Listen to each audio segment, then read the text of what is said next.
Good afternoon. I'm Brett Perlman, and welcome to the Center for Houston's Future Leadership Webcast Series. Today's webcast and future webcasts are intended to educate, inform, and engage the community on a wide range of important issues and topics impacting the Houston region. We plan to have these webcasts every Wednesday for the next several weeks and have arranged for discussions with experts on leadership, COVID-19, and other important topics. Through these conversations, we hope to uncover the best ideas to address and work through this crisis and other important issues. And looking past the current situation, to consider its implications on the future and determine what actions we as a community need to take now to ensure the social, cultural, and economic well-being of the Houston region. I'd like to introduce our moderator, Russell Richard, and speaker, Judy Lee. Welcome, Russell and Judy. Thanks, Brett. Hello, Judy. Good afternoon. I'd like to welcome everyone to today's webcast. I'm Russell Richard, Vice President of Leadership and Engagement with the Center for Houston's Future. The Center is a nonprofit established in the year 2000. In fact, this year marks our 20th anniversary. The Center's work convenes business, government, and community stakeholders in fact-based strategic planning and collaborations on issues of the greatest importance to the future of the Houston region. Many of you on the call today are alumni of our Business Civic Leadership Forum. I can't see you, but I'm glad that you're there, and I'm wishing the very best to you and your families. For those of you who would like information about our leadership program, please contact me or visit our website at futurehouston.org. Our next leadership forum is scheduled for September the 24th of this year, so you still have a little time to register, but I would encourage you to register soon. The class is filling up soon, really fast, and we're already at the halfway mark. Last week we spoke with Angela Blanchard, President Emeritus of Baker Ripley and noted expert on disaster recovery. Angela shared some very interesting ideas with us about the timing and stages of a crisis. She also talked a little bit about the importance of leadership and collaborations during the crisis. And she also offered up some ideas about what the community may look like on the other side of this crisis. Today's conversation will build on that conversation, linking Angela's discussion with an overview of adaptive leadership. Adaptive leadership is a framework developed by Harvard University professor Ron Heifetz. It helps individuals and organizations to adapt and thrive through challenging times. Now, today we only have a limited amount of time for clarifying questions about what you hear during the conversation, but we will have a full Q&A at the end of the discussion. So please use your Q&A app at the bottom of your screen to submit those questions. And please feel free to also chat with the other guests that are on the webcast today.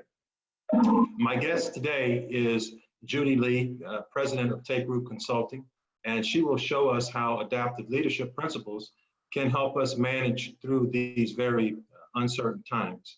Judy has over 20 years of leadership development experience in the for-profit, nonprofit, and higher education sectors. As president of TakeRoot, she helps organizations to build capacity in their people to lead at all levels of an organization. Judy is also the facilitator for American Leadership Forum, and she's also an instructor for the Leadership Certificate Program at Rice University's Glasscock School. Judy, welcome. It's good to see you and glad to have you on the webcast today. Thank you so much, Russell. It's great to be here. Well, Judy, I'm looking forward to this conversation about adaptive leadership. And what I'd like to do is the following. I'd like to follow a similar framework that we used last week during the conversation with Angela. And here's what I'd like to do. I'd like for you to help us understand adaptive leadership. Secondly, I'd like for you to help us understand what adaptive leadership has to say about the different stages and timing of a crisis. And also, how should we define leadership? And during this phase of the crisis, what should our elected officials be doing? How should they be leading? Next, I'd like for you to help us understand the characteristics of someone who is exercising leadership during the crisis.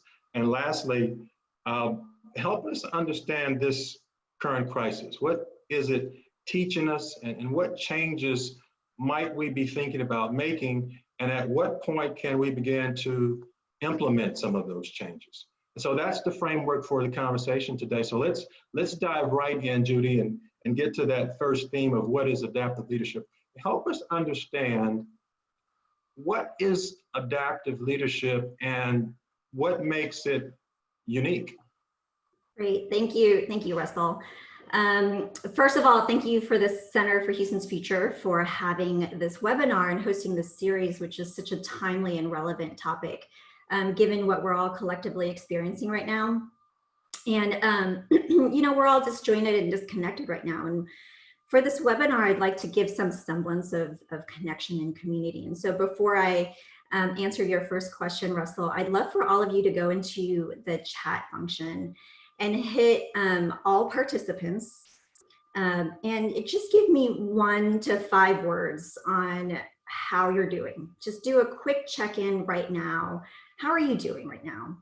Are you feeling okay but worried for others? Are you settled in? And are you, you know, experiencing some high anxiety? Are you overwhelmed? Go ahead and add some of those words just so that we we get a sense of where everybody is right now. And again, make sure you're hitting all panelists and attendees so that everyone can see, and not just the Center for Houston's Future team. Okay. So also, while we're in this webinar, please feel free to use the chat box to share your thoughts as we're going through the topic. Share your ideas or your examples, and so that way we can all connect and learn from each other as well. So let's go back to Russell's question. What is adaptive leadership, and how does it differ from other frameworks? So when we're thinking about leadership and the study of leadership, there's 2 general big buckets of how it's been understood or studied. The first big bucket is leadership as a position. We look to people at the top and assume that they are leading. This assumes that leadership is tied to power and authority, which we'll get to later on. And one of the unfortunate byproducts of that is that it doesn't engage leadership at all levels of an organization or a community. And that's exactly what we need right now for this pandemic. A second school of thought is, it looks at characteristics and skills that are needed to lead. While this is helpful, it doesn't look at what the context in which the leadership is needed. And so this pandemic is nothing anyone's ever seen before. And so what we need is actually new learning and new skills and new ways of leading. And so the theory of adaptive leadership provides a wonderful framework for us to look at it in this context, because it looks at leadership as an activity and not a position. We exercise leadership. It is not a role, nor is it a set of characteristics. This is really important because we're not saying you are a leader. We are saying you lead. We are not asking leaders to step up. We are asking everyone to exercise leadership. And the work, what is the work, right? The work is leading. The work of leading is to mobilize people to tackle tough problems where there are no easy answers. Whether that be with your family, your team, community, company, city, no matter what position you're in. And so what are these complex problems? Well, we call them adaptive challenges. So there's situations that can't be adequately addressed without rethinking or adapting our beliefs, norms, and traditions. And so that's why we're looking at adaptive leadership as a wonderful framework for this pandemic. Well, thank you, Judy. That's fantastic. But what distinguishes these adaptive challenges from any other problems that we may face? So again, 2 kind of buckets of thoughts, 2 general ways at diagnosing problems. We've got the technical approach and we've got the adaptive challenge, right? So what are technical problems? Technical problems are easy to identify, mostly because they're more or less familiar. The solutions are quick and can be solved by the knowledge that you already have or by an expert or someone with experience. Change is only required in 1 or 2 places, and people are generally receptive to what those solutions should be. You break an arm, you go to the doctor for the doctor to fix it. That's a technical problem. Sure. Now, when we look at adaptive challenges, they're difficult to identify, which also means they're easy to deny or ignore, because it also requires deeply seated change and challenge and deeply seated things like belief and identity and culture and loyalties.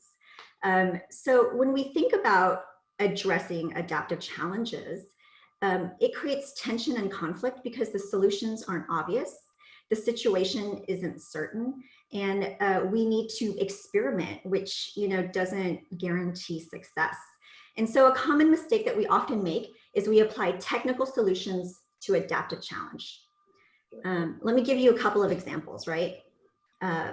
Building a wall is a technical fix to a very complex adaptive challenge, and it requires challenging values and beliefs and thinking experimentally.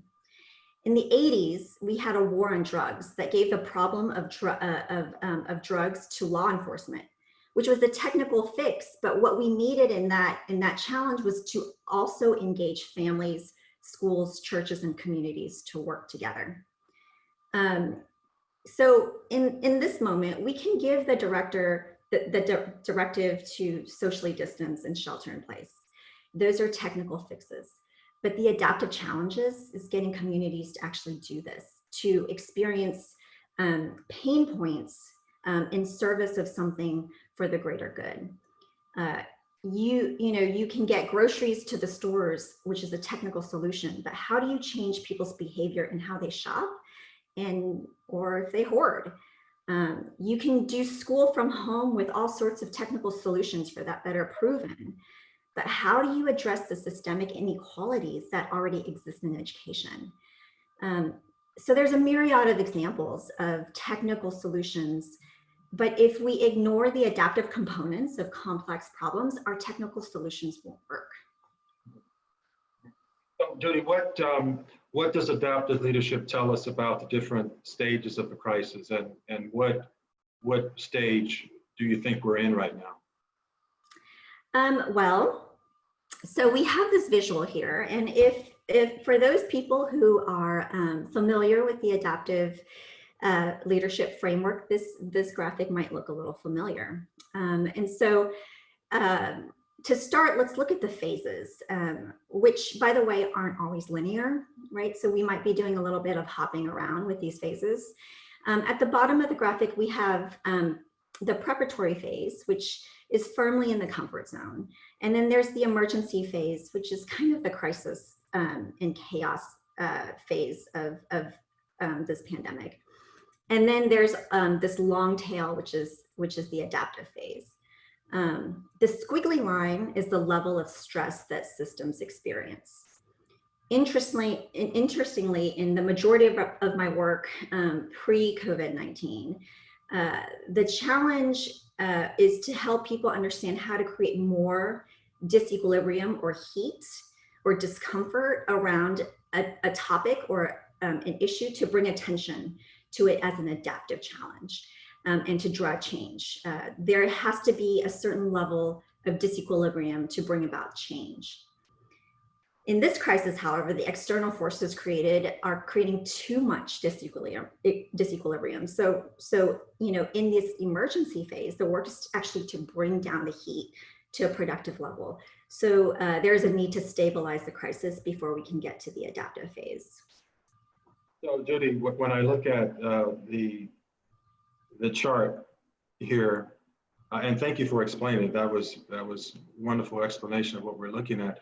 Where would you say we are in terms of this crisis on this particular chart? I believe that we're still in the emergency phase with blips of the adaptive phase. To be clear, the emergency phase requires adaptive leadership as well. The two run together in many ways, but quite honestly, we have yet to hit the peak of the virus, which will also kind of spring about parallel crises as well. Angela talked about how there is a parallel crisis going on with the economy and, with public health.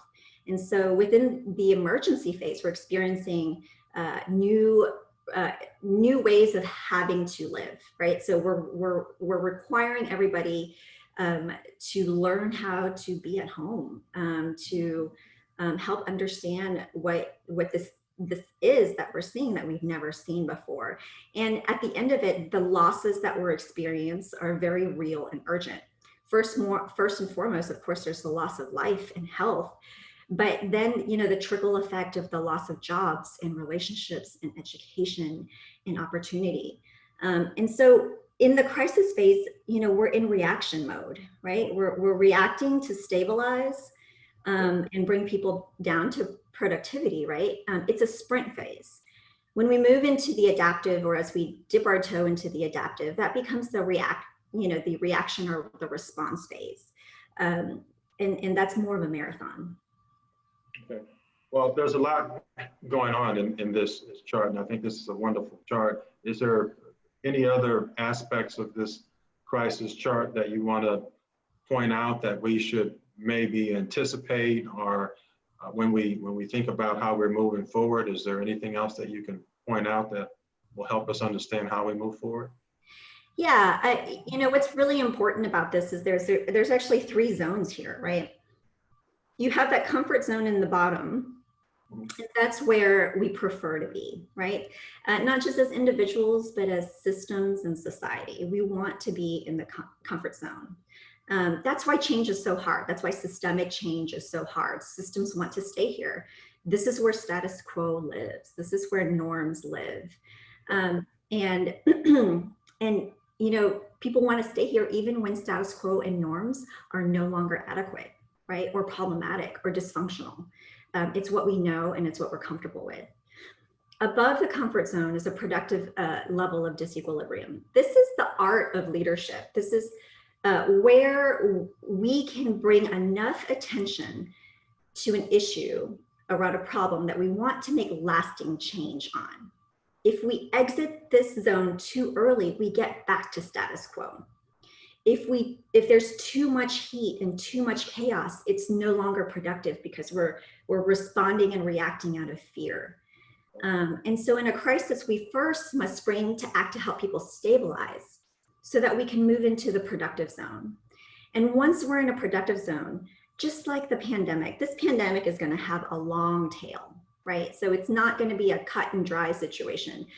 In fact, I think a lot of us were hoping it would be. We really thought, well, let's isolate for 2 weeks and then we'll be back to normal. The work of adaptive leadership is to keep people in this zone so that positive change, new learning, and productive adaptations can come of it. And so we need leadership at the emergency phase, but we certainly can't let up in the adaptive phase. Judy, we've got some questions that are coming in from the audience. And one question is, how long does the adaptive phase last? Great question. 8.2 weeks. No, I'm kidding. I wish we knew, right? I wish we had an answer. And I think that's why the word adaptive is the key point there, because it's a constant reworking, right? It's getting data in, assessing it, pivoting, experimenting. I would say an adaptive challenge is done when the changes that have taken place become the new normal, right? Become the status quo. And so it's really hard to tell, but what I do know is that where we often fail in leadership is that we are so hungry for equilibrium. We are so hungry to get back into the comfort zone that it's easier for us to avoid the work that lives in the productivity zone so that we can get back to comfort and stability. And what we get then is back to status quo. And so my venture is, if I asked everyone, how many of you have been part of a leadership initiative that didn't work, right? And it's because we probably didn't stay in that productive zone of disequilibrium long enough for people to pay attention and do the work that is required to create a new normal. Well, in my conversation last week with Angela, she mentioned that leadership is not necessarily tied to a position. So how does leadership differ from authority? You know, she's absolutely right about that. She's a wise woman. Authority is a position that comes with a set of expectations. Leadership, as I mentioned before, is an activity. It can be exercised by someone in authority, but we shouldn't assume that it is a guarantee that it is. More importantly, leadership can be exercised by someone not in a position of authority. And so that distinction becomes really important. Well, let me ask everyone this, and feel free to add to the all attendees chat function. How many of you have experienced an authority figure fail at leading? An authority figure who failed at leading. And that could be a parent, a teacher, a mayor, an elected official, your boss, your team lead, your team captain. Yeah, I would say overwhelmingly yes, right? So it's very important. Yeah, I mean this is resonating with people, right? When we have been disappointed by our authority figures because we needed them to lead and in their positions of authority, and they did not. And so it's very important that we're able to divorce the work of authority from the work of leadership, so that leadership can come from all levels of community and society. And so we understand what is needed in positions of authority, and when is it needed, and when leadership is needed on top of that. And so in the language of adaptive leadership, authorities perform very distinct functions. They provide direction, protection, and order. Direction, protection, and order, right? And so they're maintaining comfort and equilibrium. Now, the work of leadership differs from those job descriptions in that they introduce disequilibrium. The work of leadership raises difficult questions and challenges norms. And that is how change happens. And so that's the work. And so if you're in the role of authority, you want to solve problems quickly and get everyone back to status quo or comfortable or at equilibrium.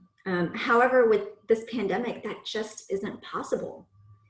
The work of leading actually puts tension on your role in authority.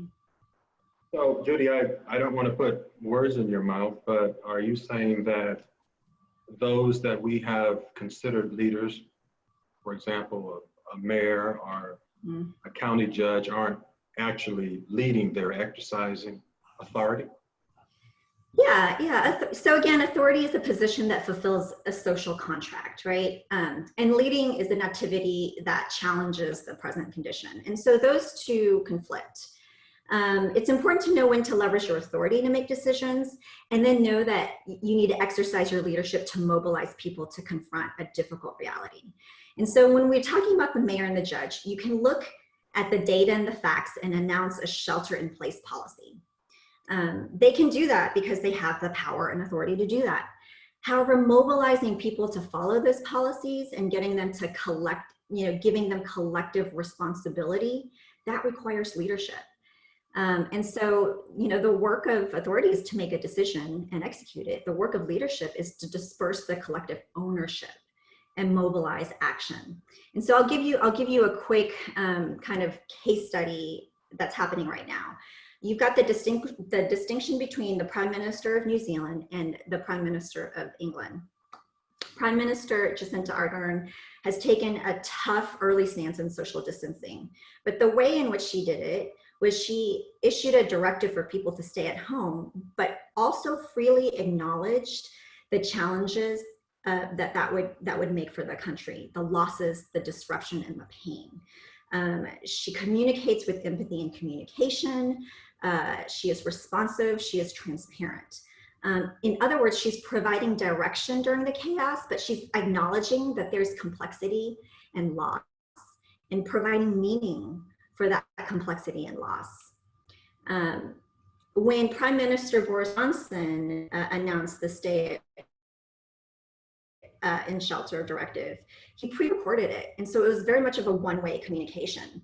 And he said that it was a directive that was an instruction from the government, and followed it up with, strong emphasis on enforcement. And so, they're both in positions of authority, but one exercised leadership in mobilizing people. And, as a result, I think the last I read about it, Ardern has an 80% approval rating for how she's handled it, despite all of the massive pain and loss that the country is experiencing. So Judy, I think you answered a follow-up question that I was going to pose to you, but let me jump ahead a little bit. How can people exercise leadership in uncertain times? So I would say there's three characteristics. And these three characteristics move into how do we hold people's attention to do work on a collective problem. And that essentially is kind of holding the container in place for all of this disruption to occur, right? And those three things are to constantly renew trust, to protect what is sacred, and to center your core values. Okay, so let's talk about renewing and developing trust. The transparency is critical here. Last week, Angela talked about one of her 13 leadership traits, and she said, "When I know, you know." Do you remember that, Russell? I do, yeah. And I love that I know, when I know, you know mentality it's saying we are collecting data, we are learning, and we need everybody to learn with us, because this challenge we haven't seen this before. There aren't easy answers to fixing them. And so in essence, we're building the plane as we fly it. And if you're riding on a plane that is being built while you're flying it, you don't want people to say, "It's fine, we're fine." You all don't worry about this. Sure. Right? Sure. You want to know what's happening. You want to know where you can contribute. You want to know where you can be empowered to do something about it. Sure. The moving nature of this crisis is also so rapid. There was a hospital team that had a meeting, and the week before, they were citing data from the week before. That data was really outdated already. And so knowing that new learning has to be constant is important for you to be transparent about that. Sure. Well, Judy, referring back to the conversation with Angela last week, there was something that she mentioned that I'd like to get your reaction to. Sure. Angela mentioned that, clinging to the hope that we will return to how things were before may prevent us from moving forward productively and indeed in perhaps destructive ways. And she mentioned also that not everything should be preserved, and that there are some things that are going to fall away, and they should fall away. Yeah. But if we reflect and learn, then there's some growth and development that can occur as we move forward. How do you respond to that? Absolutely. So here's the thing. Getting back to normal is not the goal. And not only is it not the goal, it is not an option. There's only two ways out of this. We're either weaker or stronger. That's it. That's it. And what we do know from the work of leading is that the important thing in creating that container and creating that process to bring people along with you is to honor the losses, to name the pain. Angela last week said that this crisis is invisible. It's not like a hurricane where you can see where the suffering is happening. So your ability to name the pain and empathize with people who are at home, but perhaps their home situation is not healthy, or it's dangerous, right? To name the pain of not getting a paycheck, to name the pain of missing out on an event that you were so looking forward to. Those are all losses. And the more that we can acknowledge what those losses are and honor them, the more we can build trust through a really difficult process. Well, Judy, I want to be sensitive to time, and I want to allow for some Q&A at the end. But before we get into the Q&A, let me ask you to respond to one last question. And that question is, what advice do you have for all of us on how to prepare for a very uncertain future? Yeah. Well, I think one of the first things is that you don't need to have all the answers. It's impossible to have all the answers right now, but do not be frozen by indecision or inaction. So in other words, you know, your ability to exercise leadership right now is to take on an experimental mindset and ask the right questions. When we ask the right questions, we can guide the people around us to give attention to the things that matter.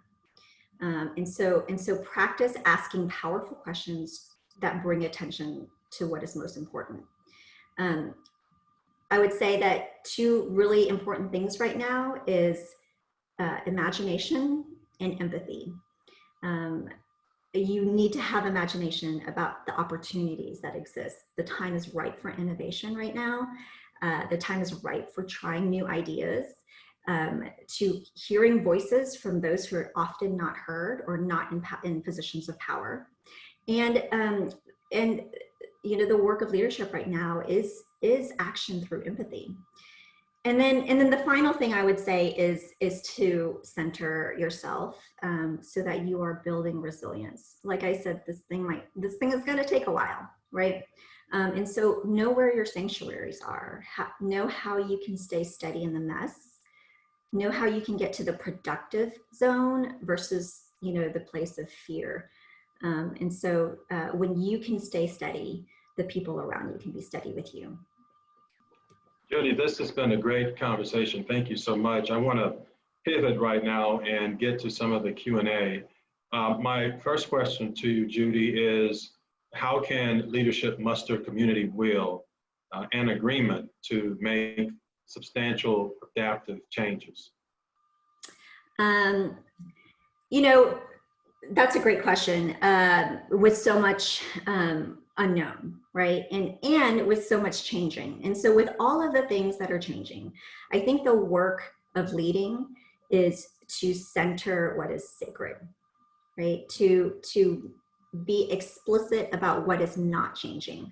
So in your family, what is that, right? With your organizations, what is the mission? What are the values that don't change?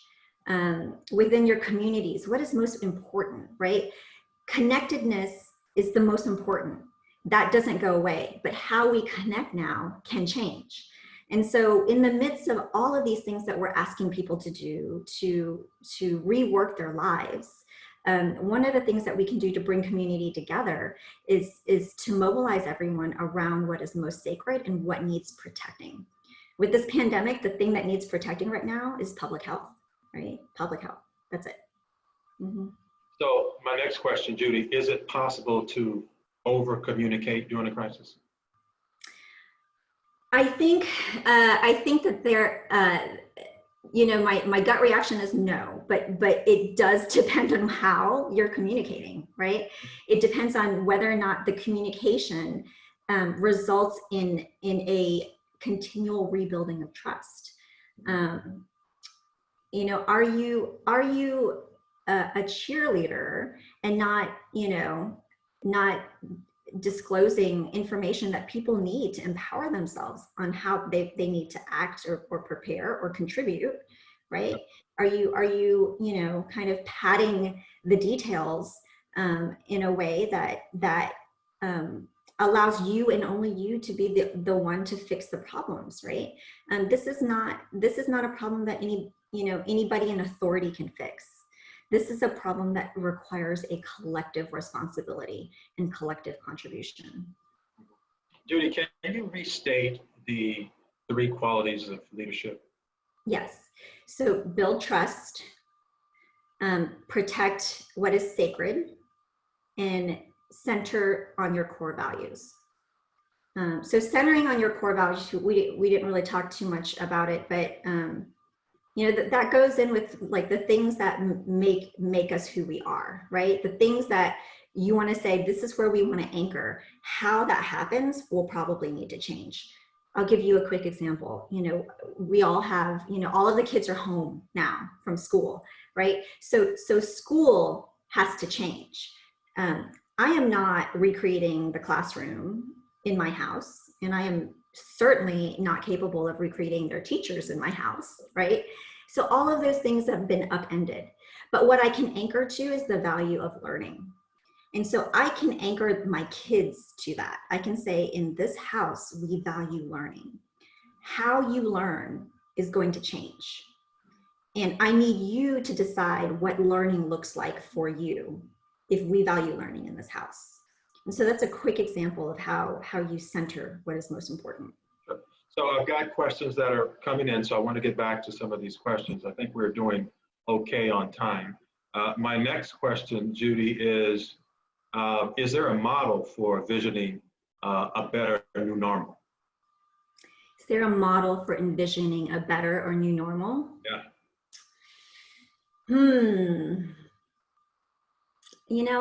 I don't know, but I'm going to go back to the how we do that, right? And it's two things. It's imagination and empathy. We need empathetic leaders, because we need leaders to understand what no longer serves their community. We need leaders to understand what are the pain points that people are experiencing. In the adaptive phase of this pandemic, I saw, some people, write about how this, this virus is an equalizer, right? Because it knows no borders, no boundaries. That may be true, but it's not, right? It's not an equalizer. What it's doing, and what crises in general do, is that they expose the kinks in the system. They expose the weaknesses in the system. Mm-hmm. And so through this adaptive challenge, we need to pay attention to what patterns of pain we're experiencing. We know for a fact that communities that are vulnerable experience the pain of this virus wholly differently from the privileged population, right? So we need to look at what those inequities are and what those pain points are systemically, and staying in that adaptive phase and being curious about why this is happening and what are the patterns that are existing, and staying attentive and bringing attention to those issues will allow us to come to a better new normal than where we started. Okay, well, the questions are still coming in. I'm going to go to the next question, and that question is, how does a person in a leadership role be sure of what his or her danger zone is in their particular system? Right. So, I'm gonna double click on the point that someone might be in an authority role, yeah, and they might exercise leadership by understanding where they are in crisis, right? And so when we're in crisis, we are reacting. Right, we are reacting, we are overwhelmed. We're not looking at the connections of the constituents. We're not looking at the connections in the system. And so when we are doing that, we know that we are in a crisis level, okay? And so one of the ways in which you can respond to that is to provide a direction, right? To provide a direction in which everyone can start rowing in the same direction, and finding ways that they can contribute to where that direction goes, right? The reason why trust is so important, and why if you're exercising leadership, you're constantly renewing trust, is because you actually don't know in these moments what is going to work and what isn't. Sure. But what you do need is you need people to come along with you regardless, because the common purpose matters more than the plan, right? The plan in this pandemic is getting rewritten by the hour. And so it's not feasible to think that in a crisis moment, you have a plan that is going to be executed. That happens in the prep phase, right? Okay. That happens in the prep phase. In the crisis moment, you are reacting. And your goal in the crisis moment is to find some safety and stability so that you can move into the reaction and response phase. Okay. Well, I've got another question for you. The question is, productivity as we knew it before is not as it is now. We are facing a worldwide tragedy that has a great impact on motivation and our ability to perform. So when you say bring ourselves to productivity, what do you mean? Can you elaborate a little bit more? Yeah, thank you for that question, because when I say productivity, I do not mean output, right? I don't mean output. I mean, how can this phase be productive in terms of making sense and meaning and putting your attention to the things that matter, right? To be able to navigate intentionally rather than reactively, or pull it to a place of fear and fix it so people get back to comfortable, right? The reality is, for those of us who are privileged enough to work from home, we're not working from home. We are at home trying to work in the midst of a crisis, right? And for those who cannot work at home, you're not going to work as usual. You are trying to do your job as you're feeling exposed and unsafe. And so being able to understand that those are the invisible pain points that we need leaders to address, to build trust, to help them understand and have the imagination to know how pain is felt differently, and know that the decisions are taking all of those things into account. I want to remind the viewers to please submit your questions in the Q&A app. Judy, I do have another question for you, and that is, what does leadership look like in the productive zone? Can you give any examples? So what leadership looks like in the productive zone is the ability to bring attention to what is most important, first and foremost, right? And know that there will be plenty of distractions. There will be plenty of ways in which people will avoid doing the work, to have the difficult decisions and the conversations, to agree to the losses that they will have to feel. The productive zone requires leaders to regulate the heat, right? So that, again, that's the art. If there's not enough heat, people will want to go back to how things used to be, right? Like they want to go back to comfort. If there's too much heat, then reactions will come from a place of fear rather than possibility, rather than connectedness. And so the work isn't to know all the answers and to know all of the right ways of doing. The work is being able to bring everyone to come to a collective responsibility of making something better, asking the powerful questions and the right questions, and then allowing for innovation, adaptation, and experimenting, and the hard work of giving up the old norm. Okay, well, I want to again remind our viewers to please submit your questions to the Q&A app at the bottom of your screen. Judy, I'm going to give our viewers just maybe a few seconds to submit a few more questions. I think we've gone through all of the questions that I have so far, but thank you so much for sharing your wisdom with us today. This has been very enlightening and very edifying for me, and I'm sure for many of our viewers. Well, I'm not getting any more questions. So again, Judy, I want to thank you so much for being with us today. This has been wonderful. The future is always uncertain, but I think these crises have brought even more uncertainty to our region, our country, and even the world. But I think the only way that we're going to work our ways through this thing is to work together. So thank you so much for being with us today. Thank you to all of our viewers for being with us. Please be on the lookout for more information about our next leadership webcast. Next week, we're pleased to welcome Kurt Watson, who is the former Boston mayor and state senator, and the founding dean of the University of Houston's Hobby School of public affairs. So be on the lookout for more information. I'm Russell Richard. Good day, stay safe, and be well.